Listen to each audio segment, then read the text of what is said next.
नमस्कार दोस्तों, स्वागत है आपका धनिक यूट्यूब चैनल पर। यहाँ हम सीखेंगे मैथ के आसान ट्रिक्स।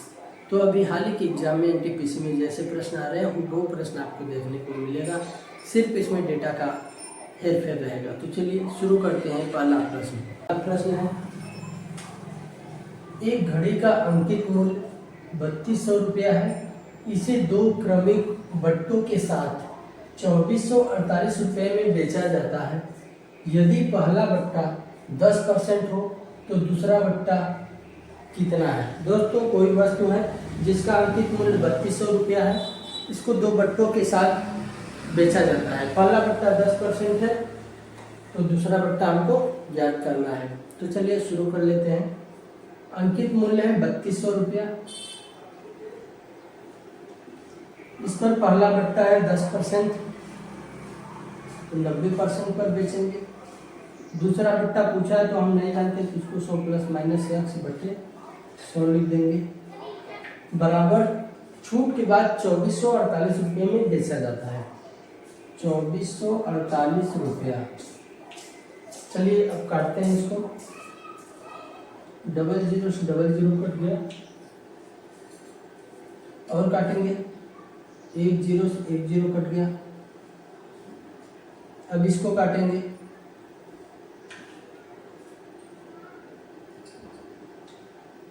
8 से काटेंगे। 8 चौके 32, 8 तिरिक 24, 8 छठ 48।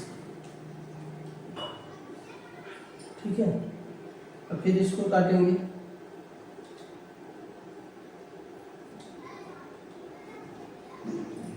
2 से काटेंगे। 2 दूना 4,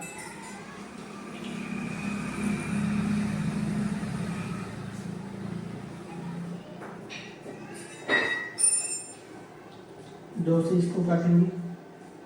2 कम 2, 2 पंचे 10, 2 से 6।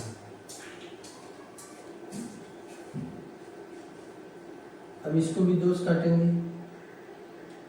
2 पंचे 10, 9 से इसको काटेंगे। 9 कम 9, 9 सत्ते 63, 17 से 85, 100 प्लस माइनस x बराबर 85। x बराबर 100 में से 85 घटा देंगे, 15% आएगा। तो दूसरा बट्टा हुआ 15%। चलते हैं दोस्तों अगले प्रश्न पर। प्रश्न नंबर 2 है, 20% तथा 5% के दो क्रमवार बट्टे किस एकमात्र बट्टे के समतुल्य है। तो इसको सॉल्व करेंगे दोस्तों। x plus Y minus X Y बटे 100, यही फार्मूला है। और 20% तथा 5% के दो क्रमवार बट्टे किस एकमात्र बट्टे के समतुल्य है। तो चलिए शुरू करते हैं। 20 5, 25 माइनस 20 गुणे 5, या लिख देते हैं दोस्तों 20 प्लस 5 बटे 100। तो हो जाएगा 20 5 25 माइनस 20 पंचे 100, 20 पंचे 100, 100 बटे 100 बच जाएगा। यहाँ 1 होगा। 25 माइनस 1 बराबर 24%। दूसरा तरीका भी है दोस्तों इसको सोल्व करने का। अगर मान लीजिए 3 बट्टा दिया हो, यहाँ पर 2 ही बट्टा दिया है, 20% 5%। अगर 3 बट्टा दिया तो ऐसे भी आप सोल्व कर सकते हैं। 100% माइनस 100 गुणे 20% है, तो 20 चौक 80, 20 पंचे 100, 5% है। 19 से 95, 20 पंचे 100 काटेंगे। 20 पंचे 100, 5 से 5 कर दिया। 19 चौके 76, तो 100 माइनस 76 बराबर 24%। ऐसे भी आप सॉल्व कर सकते हैं दोस्तों। चलिए चलते हैं अगले। एक कार्य को क्रमशः 6 घंटे, 4 घंटे तथा 12 घंटे में समाप्त करते हैं। तीनों मिलकर इस कार्य को कितने घंटे में समाप्त करेंगे। तो चलिए दोस्तों शुरू करते हैं इसको। ABC एक कार्य को क्रमशः 6 घंटे, 4 घंटे तथा 12 घंटे में समाप्त करते हैं। A 6 घंटे में, B 4 घंटे में और C 12 घंटे में समाप्त करते हैं। तीनों का एलसीएम लेंगे, 12 होगा। अगर व्यक्ति एक 6 घंटे में 12 काम करता है तो 1 घंटे में 2 काम करेगा। बी व्यक्ति 4 दिन में 12 काम करता है तो 1 दिन में 3 काम करेगा। सी व्यक्ति 12 दिन में 12 काम करता है तो 1 दिन में 1 काम करेगा। और इन तीनों 7 को में काम करेंगे, ABC। तो 3 2 5 1 6, तीनों एक दिन में 6 काम करेंगे। पूरा काम करना है 12, एक दिन में 6 काम करेंगे तो 2 दिन में 12 काम करेंगे। नंबर 4 की तरफ प्रश्न नंबर 4 है। चलते हैं दोस्तों अगले प्रश्न पर। एक समचतुर्भुज का क्षेत्रफल 144 वर्ग सेमी है। इसके एक विकर्ण की लंबाई 18 सेमी है। दूसरे विकर्ण की लंबाई कितनी है? तो दोस्तों सॉल्व करते हैं। समचतुर्भुज का क्षेत्रफल होता है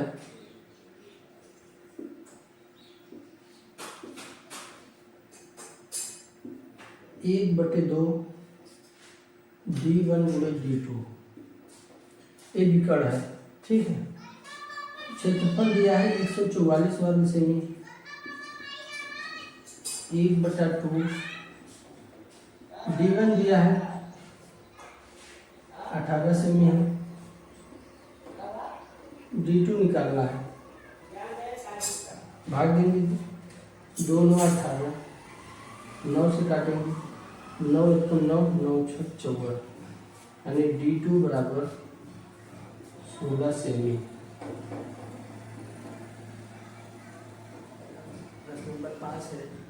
चलते हैं दोस्तों अगले प्रश्न। एक रेलवे लाइन के साथ साथ एक ही दिशा में क्रमशः 3 किमी प्रति घंटा तथा 6 किमी प्रति घंटा की चाल से जा रहे हैं। उनके पीछे से आ रही एक रेलगाड़ी उन्हें क्रमशः 9 सेकंड तथा 10 सेकंड में पार कर जाती है। इस रेलगाड़ी की चाल बताइए। तो दोस्तों आपको एक फार्मूला पता होगा, दूरी बराबर होता है चाल गुणे समय। इसी फार्मूले से हम इस सवाल को सॉल्व करेंगे। चलिए सॉल्व करते हैं। मान लीजिए रेलगाड़ी की चाल x है, एक ही दिशा में जा रहे हैं। एक ट्रेन हो गई,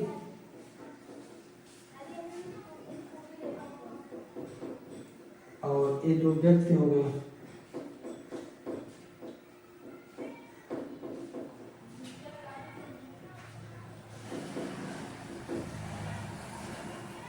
दो व्यक्ति एक रेलवे लाइन के साथ साथ एक ही दिशा में क्रमशः 3 किमी प्रति घंटा तथा 6 किमी प्रति घंटा की चाल से जा रहे हैं।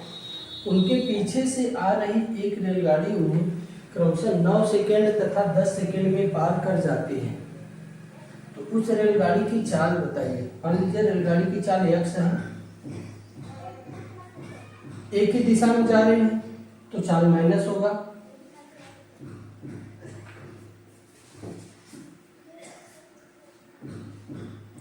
x माइनस मान लीजिए 3 किमी प्रति घंटा की दर से जा रहा है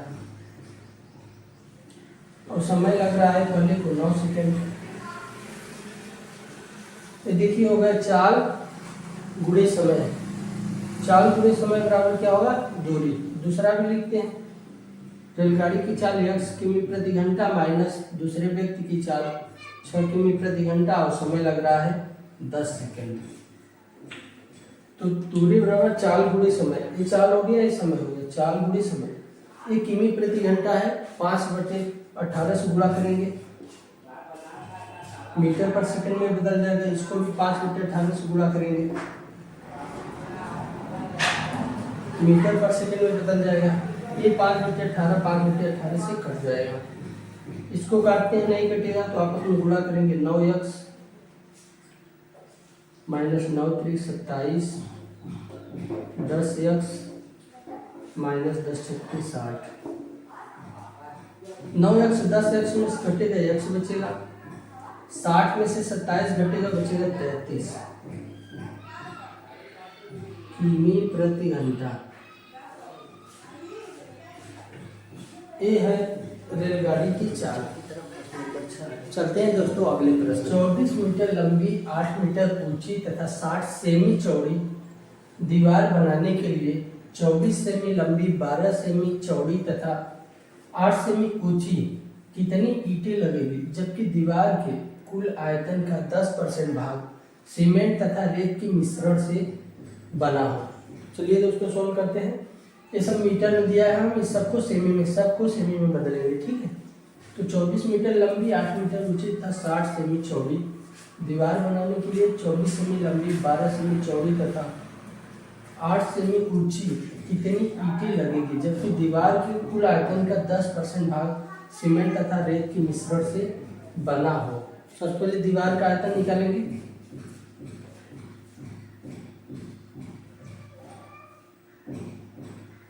दीवार का क्षेत्रफल 24 मीटर है, अगर सेमी में बदलेंगे 2400 हो जाएगा, ठीक है। 8 मीटर है, सेमी में बदलेंगे 800 सेमी हो जाएगा, क्योंकि 1 मीटर बराबर 100 सेमी होता है, ठीक। तथा 60 सेमी चौड़ी है। ये दीवार का क्षेत्रफल हो गया।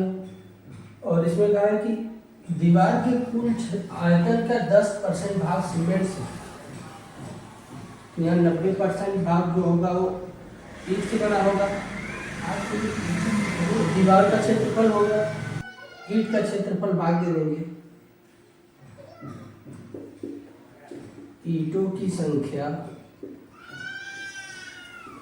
बराबर ये दीवार का क्षेत्रफल होगा 2400 गुणे 800 गुणे 60 गुणे 90 बटे 100 बटे में एक ईंट का क्षेत्रफल होगा। तो एक ईंट का क्षेत्रफल है 24 सेमी लंबी, 12 सेमी चौड़ी तथा 8 सेमी ऊंची। भाग दे दीजिए दोस्तों, डबल जीरो से डबल जीरो कट गया, 8 से 8 कट गया, तुमको कुछ समझ आता है कोई 12 25 60, ये बात कौन करने रुको, 24 से 24 कट गया, आगे गुणा करेंगे 5 9 45, एक जीरो एक बढ़ जाएगा, 2 जीरो है। हाँ बताओ हाँ इतना ईंट लगेगा। चलते हैं दोस्तों प्रश्न नंबर 7 की तरफ। प्रश्न नंबर 7 है, एक बेलनाकार टंकी की धारिता 1848 मीटर क्यूब है तथा इसका व्यास 14 मीटर है। टंकी की गहराई ज्ञात कीजिए। तो दोस्तों बेलन का आयतन होता है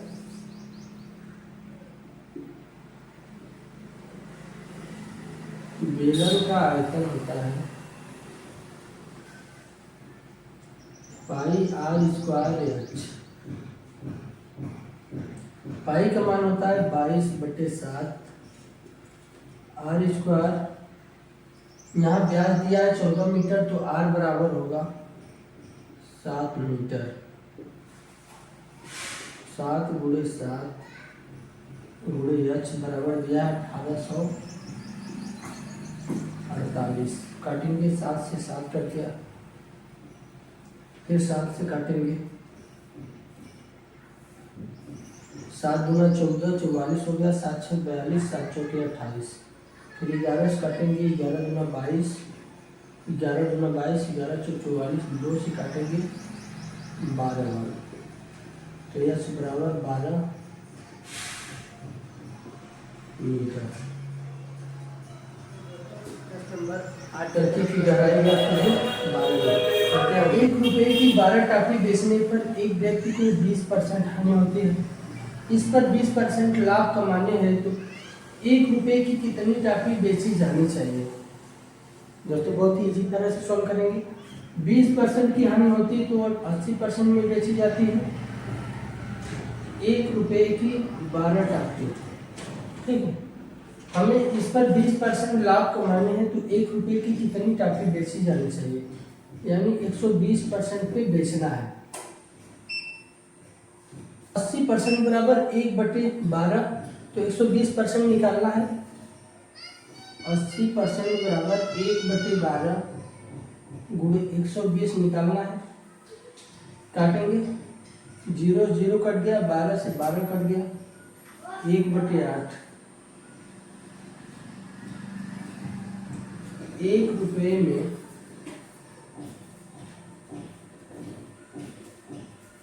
8 टापी। अगर 1 रुपये में 8 टापी बेचेंगे तो हमें 20% का लाभ हुआ। चलते हैं दोस्तों अगले प्रश्न पर। एक नए स्कूटर का मूल्य 25,000 रुपया है। प्रत्येक वर्ष के अंत में इसका मूल्य उस वर्ष के आरंभ के मूल्य का 80% रह जाता है। 3 वर्ष बाद स्कूटर का मूल्य क्या होगा? चलिए सॉल्व करते हैं दोस्तों। स्कूटर का मूल्य है,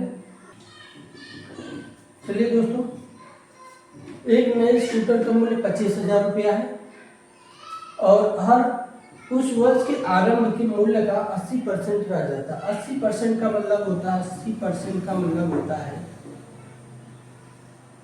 4/5।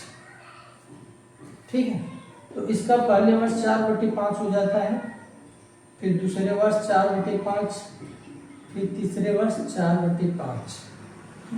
3 वर्ष की बात हुई। 3 वर्ष बाद स्कूटर का मूल्य क्या होगा? यही होगा, काटेंगे, 5 × 25 25 होगा, 25 से 25 कट गया, यहाँ बचा 1, 5 से काटेंगे, 5 × 10, यहाँ बचा 200, 4 × 16 × 64, 64 गुणे 200 बराबर हो जाएगा 200 की 8, 200 की 12,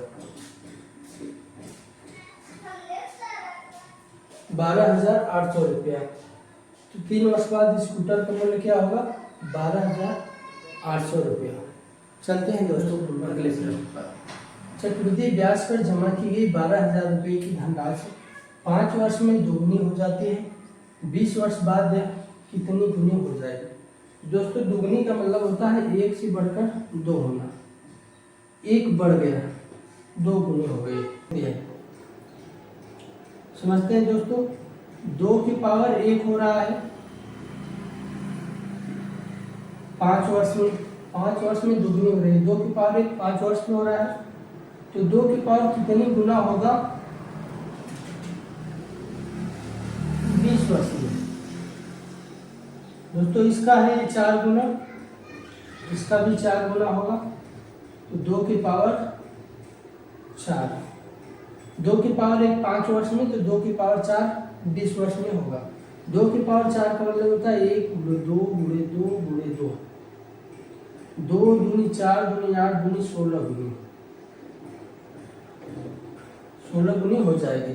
दोस्तों धन है 12,000 रुपया, इसका 16 गुना कर देंगे, 3 0 1 2 3, 16 गुना 32, हाथ से लगा 3, 16 कम 16 3 19। दोस्तों अगर वीडियो पसंद आए तो वीडियो को लाइक शेयर करें और चैनल को सब्सक्राइब करें ताकि मिलती रहे हर नई अपडेट सबसे पहले आपको। तो सीखते रहिए, आगे बढ़ते रहिए अध्ययन के साथ। दोस्तों अपनी राय कमेंट में जरूर दीजिएगा। फिर मिलेंगे अगले वीडियो में, तब तक के लिए जय हिंद।